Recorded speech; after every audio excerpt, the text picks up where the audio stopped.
Welcome to Shrabanti's kitchen. আজকের recipe লাউয়ের ভর্তা।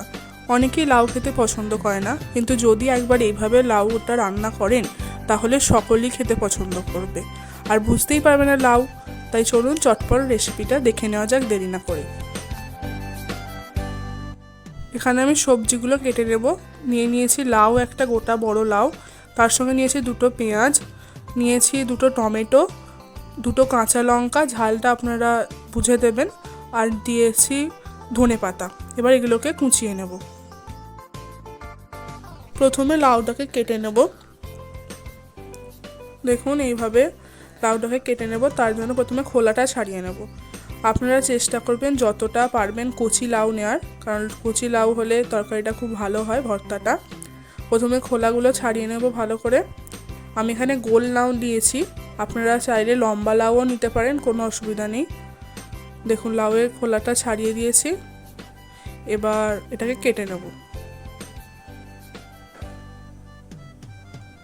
দেখুন একদম কচি লাউ, বীজগুলো দেখলেই আপনারা বুঝতে পারবেন। বীজ দেখে কিন্তু লাউ চেনা যায়। যদি বীজগুলো একদম ছোট ছোট হয় তাহলে বুঝবেন লাউটা খুবই কচি। এবার লাউটাকে কেটে নেব। এইভাবে লম্বা লম্বা করে পিস করে নেব, তারপর আবার আড়ে কেটে নেব।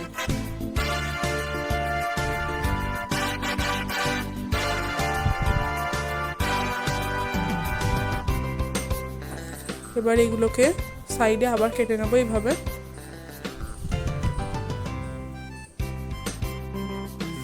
এভাবে লাউটাকে আমি সম্পূর্ণ লাউটাকে কিন্তু কুচিয়ে নেব।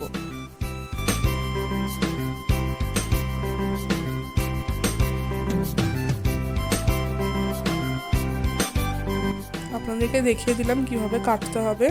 যদি একটু এদিক ওদিক হয় তাতে কোনো অসুবিধা তেমন কিছু হবে না, কিন্তু এভাবে কেটে নিলে সুবিধা হবে রান্না করতে।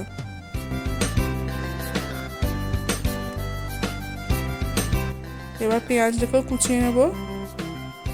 পেঁয়াজটা প্রথমে হাফ কেটে নিয়ে তারপর ছোট ছোট করে একদম কুচিয়ে নেব।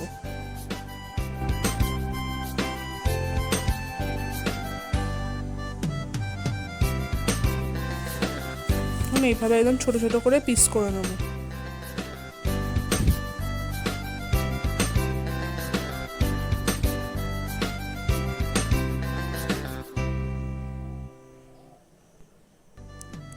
এবার টমেটোটাকেও কুচিয়ে নেব। টমেটো তো এমনিতেই গলে যাবে, কিন্তু তবুও এটাকে ছোট ছোট করে কাটলে ভর্তায় যত জিনিসটা ছোট হবে, অর্থাৎ তার কনসিস্টেন্সিটা অত গাঢ় হবে। তাই ছোট ছোট করে কাটার একটু চেষ্টা করবেন, তাহলে কি হয় ভর্তাটা খুব ভালো হয়। সবজিগুলো মুখেতে না থেকে একদম একটা ফাইন টেক্সচার তৈরি হবে, যেটাতে কিন্তু ভর্তাটা খেতে খুব ভালো লাগবে। এভাবে সমস্ত সবজিগুলো কুচিয়ে নেব। এবার লঙ্কাটাকেও ছোট ছোট করে একদম কুচিয়ে নিলাম। ঝালটা আপনারা বুঝে দেবেন, যে যেরকম ঝাল খেতে পছন্দ করেন সেই রকম দেবেন। এবার আমি একটা প্রেসার কুকার নিয়ে নিলাম, তাতে দিয়ে দিলাম 1 টেবিল চামচ গাওয়া ঘি, তারপর দিয়ে দিলাম 2 টেবিল চামচ সাদা তেল, হোয়াইট অয়েল। এই রান্নার খাসিয়াতটাই হলো যে এই রান্নাটা সম্পূর্ণই কিন্তু প্রেসার কুকারেই হবে। এবার এতে দিয়ে দিলাম লঙ্কা কুচি। লঙ্কাগুলোকে একটু ভেজে নেব। ফোড়নে লঙ্কাই যাবে শুধু, একদম অল্প উপকরণ দিয়ে রান্না হবে, কিন্তু খেতে হবে দারুণ।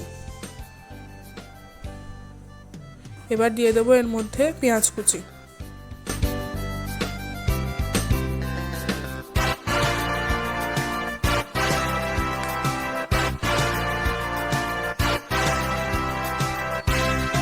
প্রেসার কুকারে রান্না হবে এই ভর্তাটা, খেতে কিন্তু খুব ভালো হয়। তাই বাড়িতে আপনারা অবশ্যই একবার না একবার ট্রাই করবেন আর আমাকে জানাবেন আপনাদের কেমন লাগলো রেসিপিটা। এবার দিয়ে দিলাম টমেটো কুচি। এবার এই সমস্ত উপকরণগুলোকে ভালো করে কষতে হবে। একটু ভালো করে পেঁয়াজগুলোকে লাল করে ভেজে নেব, আর টমেটোটাও বেশ নরম হয়ে আসবে, ততক্ষণ কিন্তু এটাকে ভালো করে ভেজে নেব।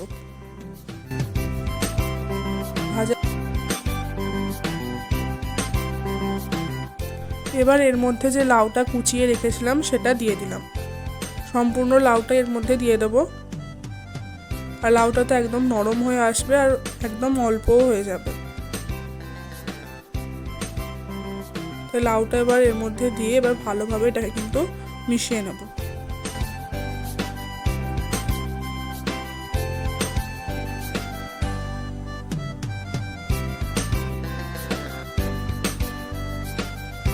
ভালোভাবে মিশিয়ে নেব সমস্ত মশলাটার সঙ্গে।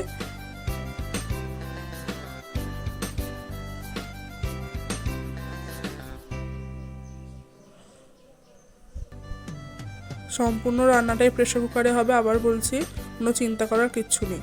এবার দিয়ে দিলাম 1 টেবিল চামচ হলুদ গুঁড়ো, 1 টেবিল চামচ কাশ্মীরি লঙ্কার গুঁড়ো শুধু রং হওয়ার জন্য। তারপর দিয়ে দিলাম নুন স্বাদ মতো, আর নুনটাকে ব্যালেন্স রাখার জন্য একটু মিষ্টি মিষ্টি, তাই 1 টেবিল চামচ চিনি।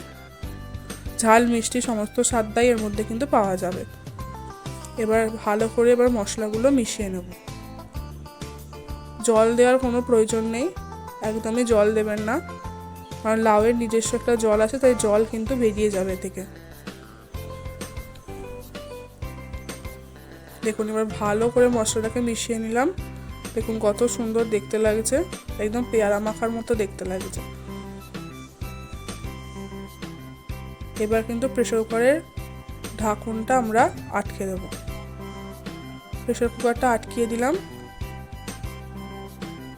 গ্যাসটা কিন্তু হাই ফ্লেমেতেই আমি করছিলাম এতক্ষণ রান্না। এবার আমি সিটি দিয়ে নেব। 3টে আমি সিটি দিলাম। দেখুন 3টে সিটি দিয়ে নিলাম, তারপর গ্যাসটাকে অফ করে দিলাম। সঙ্গে সঙ্গে কিন্তু খুলবেন না, কিছুক্ষণ পর খুলবেন, প্রায় 10 মিনিট পর। এইভাবে একটু ভাপটা বার করে দেবেন, তারপর কিন্তু প্রেসার কুকারটা খুলব। অল্প উপকরণ দিয়ে রান্না হবে, কিন্তু করতেও কোনো অসুবিধা হবে না। যে রান্না পারে না সেও কিন্তু সহজেই রান্নাটা করে ফেলতে পারবে। প্রেসার কুকারে এইভাবে ভাপটা বার করে দিলাম। তারপর দেখুন কত জল বেরিয়েছে। আমি কিন্তু একদমই জল দিইনি, লাউয়ের নিজস্ব জলটা বেরিয়েছে। এবার গ্যাসটাকে আবারও অন করে দিলাম। এবার আমাদের কাজ হলো এই জলটাকে মেরে মেরে একদম কমিয়ে দিতে হবে, একদম জল থাকবে না। এটাই হলো সব থেকে গুরুত্বপূর্ণ কাজ ভর্তার। এখানে লাউ থেকে অনেক জল বেরিয়েছে, এবার এটাকে ভালো করে কষিয়ে কষিয়ে জলটাকে একদম কমিয়ে ফেলতে হবে, আর তাহলে কিন্তু আমাদের ভর্তা প্রায় রেডি হয়ে যাবে। তাই এটাকে আবার ভালো করে কিন্তু কষাতে হবে। সিটি দেওয়ার খোলার পর আপনারা নুন মিষ্টিটা একটু চেখে নিতে পারেন, চেখে দেখে নিতে পারেন ঝাল নুন মিষ্টি। যদি কিছু প্রয়োজন পড়ে তাহলে কিন্তু আবারও দিয়ে দিতে পারেন। এই সময় আপনারা একটু চেখে দেখবেন, কারণ জল বেরোবে, তাই নুন চিনির ব্যালেন্সটা একটু এদিক ওদিক হতে পারে, তাই আবারও একটু দেখতে পারেন। এবার ভালো করে এটাকে নেড়ে নেড়ে আমরা ভালো করে কিন্তু এটা কষাবো। দেখুন এইভাবে ফুটতে শুরু করেছে আর জলটা আস্তে আস্তে মরতে শুরু করেছে।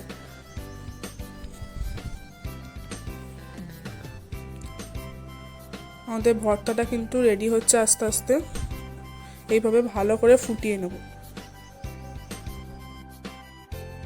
যারা লাউ খেতে পছন্দ করে না তাদেরকে এটা একবার করে দেবেন, তারা বলবে আবার খাবো। কথা দিচ্ছে আপনাদেরকে, এত সুন্দর রেসিপিটা হয় আর যে কেউ খেতে ভালোবাসবে। দেখুন অনেকটা জল কমে এসেছে। আমার রেসিপি যদি আপনাদের ভালো লাগে তাহলে ভিডিওটিকে অবশ্যই একটি লাইক করবেন, চ্যানেলটিকে সাবস্ক্রাইব করে পাশে থাকা বেল আইকনটি ক্লিক করে দেবেন, আর বন্ধুদের সঙ্গে কিন্তু শেয়ার করবেন, আর কমেন্ট করে আমাকে জানাতে ভুলবেন না যে আপনাদের এই রেসিপিটা কেমন লাগলো। দেখুন অনেকটা জল কমে গেছে, লেয়ারটা দেখি আপনারা বুঝতে পারছেন, আর কিন্তু এটা অনেকটা গাঢ়ও হয়ে এসেছে।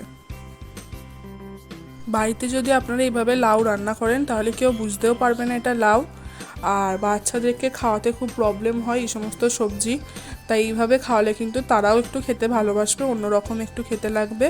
আর যদি শোনে ভর্তা তাহলে ভাবে লাউয়ের আবার ভর্তা হয় নাকি। তাই দেখুন সুন্দরভাবে এখানে লাউয়ের ভর্তা তৈরি করে দেখালাম আপনাদেরকে। এবার আস্তে আস্তে কিন্তু এইভাবে জলটাকে মেরে দেবো, আর তাহলে কিন্তু আমাদের লাউয়ের ভর্তা একদম রেডি হয়ে যাবে। একটা থকথকে গ্রেভি তৈরি হবে, বেশি জল রাখবেন না। এবার এর মধ্যে দিয়ে দিলাম 1 টেবিল চামচ ঘি আর 1/2 টেবিল চামচ গরম মশলার গুঁড়ো। দেখুন হয়ে এসেছে, আর একটু ফুটিয়ে নেব, তাহলেই কিন্তু আমাদের লাউয়ের ভর্তা একদম রেডি হয়ে যাবে। দেখুন জলটা একদম মরে গেছে আর একটা গাঢ় গ্রেভি তৈরি হয়ে গেছে। দেখুন কত সুন্দর হয়েছে, দেখে কত মশলাদার মনে হচ্ছে, কিন্তু খুব অল্প মশলা আছে। এবার গ্যাস অফ করে দিলাম। বৃদ্ধরাও খুব সহজে খেতে পারবে, বাড়িতে কোনো বয়স্ক লোক থাকলে তাদেরকেও কিন্তু আপনারা এটা করে খাওয়াতে পারেন। একদম অল্প মশলা দিয়ে তৈরি, তাই তাদের কোনো অসুবিধা হবে না। এবার চলুন এটাকে সার্ভ করা যাক। পরোটা, ভাত, রুটি যার সঙ্গে দেবেন তার সঙ্গে কিন্তু খেতে ভালো লাগবে। আমি এখানে রুটির সাথে সার্ভ করেছি। আমাদের রাত্রিবেলা প্রায়ই এই রেসিপিটা হয়ে থাকে, তাই আজকে আপনাদের সঙ্গেও শেয়ার করে দিলাম। চলুন তাহলে রুটির সঙ্গে এটা সার্ভ করা যাক, গরম গরম লাউয়ের ভর্তা। আপনারা কিন্তু বাড়িতে অবশ্যই এই টেস্টি এবং হেলদি রেসিপিটা একবার ট্রাই করবেন। খুব ভালো খেতে হয় এবং লাউ আমাদের শরীরের পক্ষে খুবই ভালো, শরীরকে ঠান্ডা রাখে। এই গরমের দিনে শরীরকে খুব ঠান্ডা রাখবে। ওপর থেকে একটু ধনেপাতা কুচি ছড়িয়ে গার্নিশ করে দিলাম।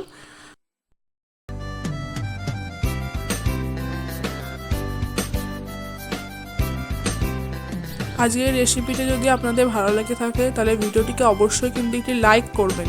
লাইক করলে বুঝবো যে আমার রেসিপি আপনাদের ভালো লাগছে। তার সঙ্গে নিত্য নতুন ভিডিও পাওয়ার জন্য অবশ্যই চ্যানেলটিকে সাবস্ক্রাইব করবেন, পাশে থাকা বেল আইকনটি ক্লিক করে দেবেন, যার ফলে আমার দেওয়া সবথেকে প্রথম রেসিপিটা আপনার কাছে পৌঁছে যাবে। আর তার সঙ্গে কিন্তু অবশ্যই শেয়ার করবেন, কমেন্ট করবেন, আমাকে জানাবেন কি আপনাদের এই রেসিপি কেমন লাগছে। আর যদি কোনো কিছু ভুলভ্রান্তি হয়ে থাকে তার জন্য অবশ্যই নিজ গুণে আমাকে ক্ষমা করে দেবেন। আবার দেখা হচ্ছে অন্য কোনো ভিডিওতে অন্য কোনো রেসিপিকে সঙ্গে নিয়ে। ততদিন সুস্থ থাকবেন, ভালো থাকবেন, খেতে থাকবেন, খাওয়াতে থাকবেন। ধন্যবাদ।